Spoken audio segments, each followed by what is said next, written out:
Alright, so I'm back working on the Glasply boat. I'm rewiring a lot of these fuses because they were either corroded inside here where the fuse is, or they were corroded right here where they connect. So what I did was I soldered a piece of red wire from my stockpile of wire. I soldered it to it and then put some heat shrink on it. So it looks like this. I actually drilled that out to 1/8 inch using the drill to make it big enough to slide this through, and then soldered it. So it shouldn't come loose at all. So that's step one. I did a total of 8. I'm putting 10 gauge or 10-aught wire crimpers on it using my Panduit crimp connector. So when I toss it in the boat, I just crimp it to the other wires that had the I think they were female connectors that were all brittle and breaking. So there's 2 reasons why I'm doing it. These are going bad, and then the little connector that's connecting it is going bad. So I'm going to cut those off from the boat side and then crimp connect it to here, and they'll be daisy chained again, but this should help fix that problem.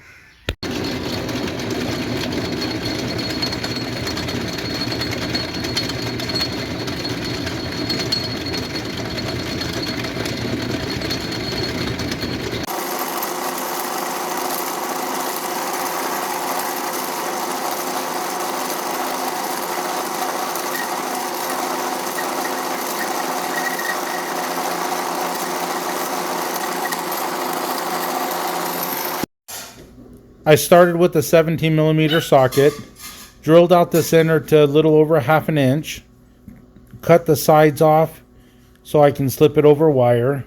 This is all to make installing those fuse holders a lot easier. I used a Harbor Freight screwdriver and welded it to the side of the socket so I can use it as a hand tool. Here's a picture of it holding that fuse socket. Alright, so this is my new fancy tool. 17mm to put on these things to there.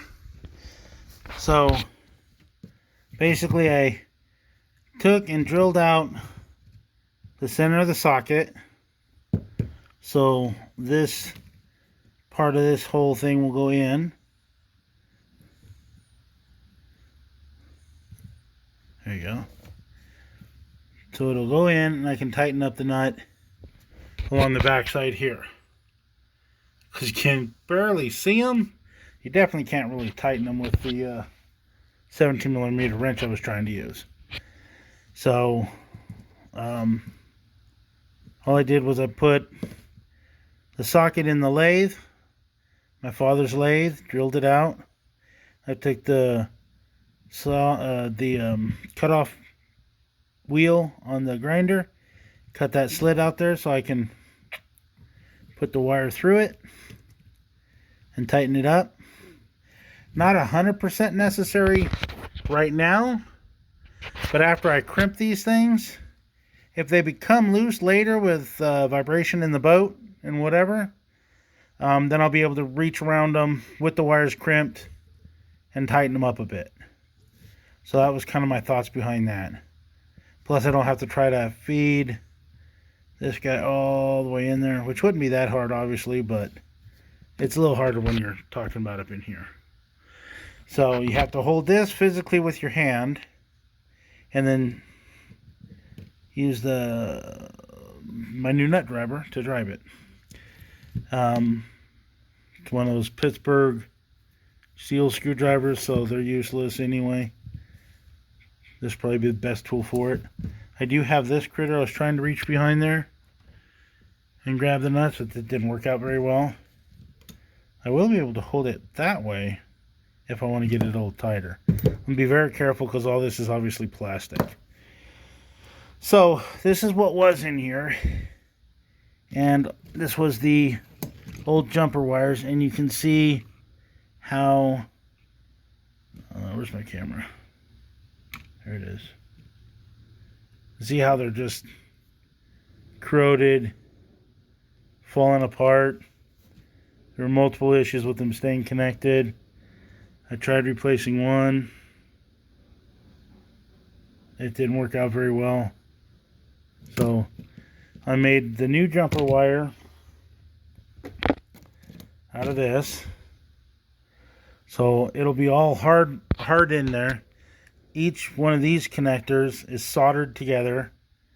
So I can jump them. Starts on one side of the dashboard, works its way over. It's how it was originally. I'm not 100% sure I'm happy with that, but I'm going to make it work. So these will get connected to here. If that makes sense. So it should make a more solid connection. And we'll go from there. Alright, I have all the switches changed out. And now I have all the fuse holders switched out. My little tool worked out just fine for that. Now I'm going to put the jumper wires to the back of all those new fuse holders. So that'll take care of these switches. Then I got to figure out what I'm doing with this thing here. I might just ditch that 100%. So let's get back to work.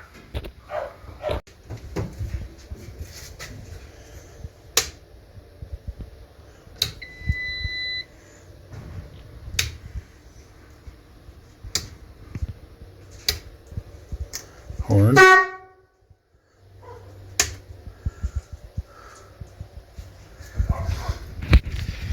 I had to take apart the internal to get the bolts for the horn. I'm going to wrap these up. Got the anchor light. Got both marker lights.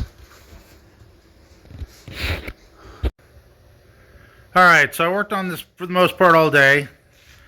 Got most of the wiring done. I found I don't have a fuel gauge, and the trim sensor gauge isn't working. Trim sensor gauge I guess I can deal without, whatever. I'd like the fuel gauge because I need to know what's in there. I'm going to turn off the lights in the carport here, and I'll show you the lights. So that's the old gauge, or I'm sorry, switch panel that I replaced with this one here. It's hooked up to the dash lights. That's the sonar. Oh, I gotta turn on here. And that's the radio. I have 2 spots for later. The accessory actually powers up those 2 wires. That'll be for my cab light, which I don't have yet. I added the horn.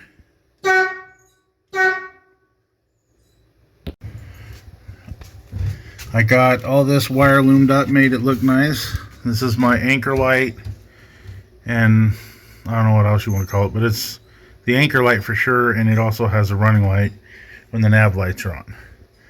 I'll show you that here shortly. I had to take the headliner down. I put it all back up.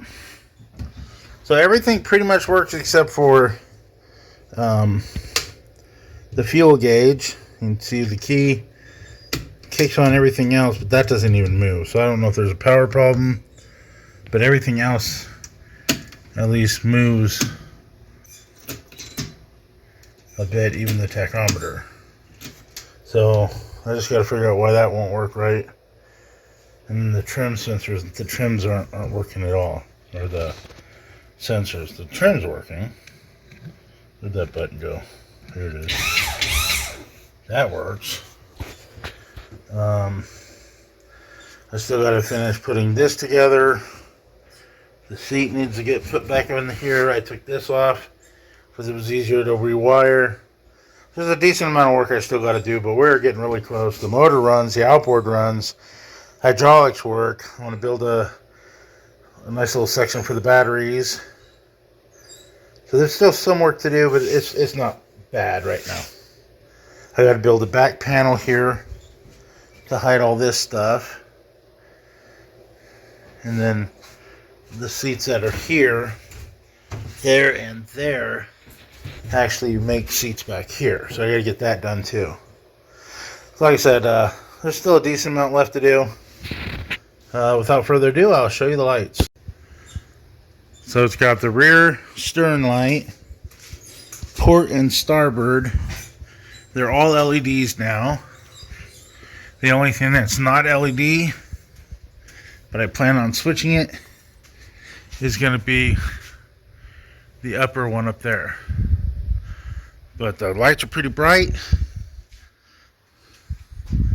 They look nice.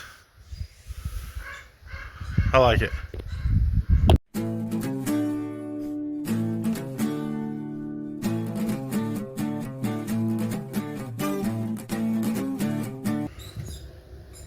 I like the lighted compass. That came out pretty cool. I'm happy that's all wired up. But it's not too bright in here. I think I want to add a light up here somewhere. I don't know. We'll see. That's those. Now we'll go from nav lights, which is the red, green, rear facing white, to the anchor light, which is that.